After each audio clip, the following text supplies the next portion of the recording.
माँ दुर्गा अपने पहले स्वरूप शैलपुत्री के नाम से जानी जाती हैं। पर्वतराज हिमालय के यहाँ पुत्री रूप में उत्पन्न होने के कारण इनका नाम शैलपुत्री पड़ा।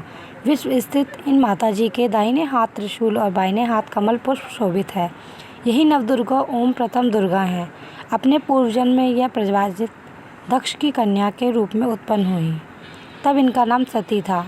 इनका विवाह भगवान शंकर जी से हुआ। एक बार प्रजापति दक्ष ने एक बहुत बड़ा यज्ञ किया।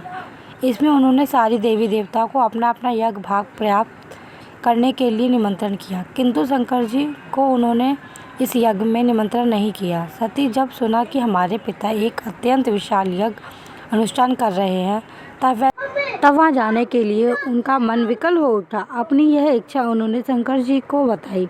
सारी बातों पर विचार करने के बाद उन्होंने कहा, प्रजापति दक्ष किसी कारणवश हमसे रुष्ट हैं।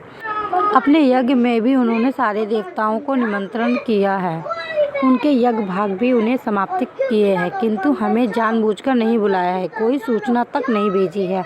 ऐसी स्थिति में तुम्हारा वहां जाना किसी भी प्रकार श्रेयस्कर नहीं होगा।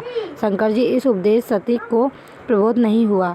पिताजी का यज्ञ देखना, वहां जाकर माता और बहनों से मिलने की उनकी व्यग्रता किसी प्रकार भी कम न हो सकी। उनका प्रबल आग्रह देखकर भगवान शंकर जी ने उन्हें वहां जाने की अनुमति दे दी।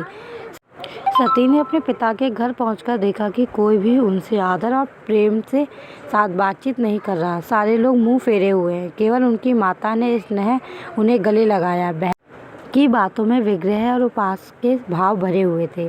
परिजनों के इस व्यवहार उनके मन को बहुत कलेश पहुंचा। उन्होंने यह भी देखा कि वहां चतुर्दश भगवान शंकर जी प्रति तिरस्कार भाव भरा हुआ है। दक्ष ने उनके प्रति कुछ अपमानजनक वचन भी कहे।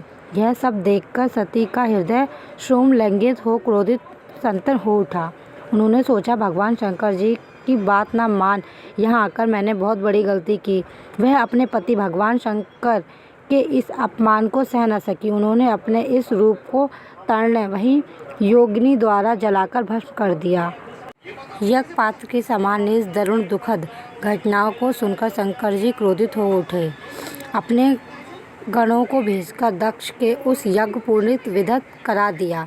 सती ने योगी द्वारा अपने शरीर को भस्म अगले जन्म में शैलराज हिमालय की पुत्री रूप में जन्म लिया।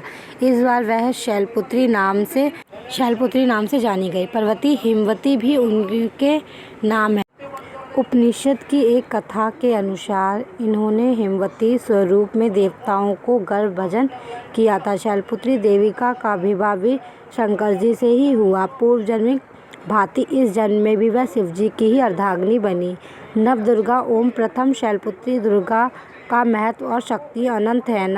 इसी कारण नवरात्रों के पहले दिन माँ शैलपुत्री की पूजा की जाती है और जो लोग इनका व्रत रखते हैं वो अपने मनचाही मनोकामना पूरी करते हैं। और ऐसी कथा सुनने के लिए चैनल को लाइक करें, शेयर करें, सब्सक्राइब करें। Thank you for watching.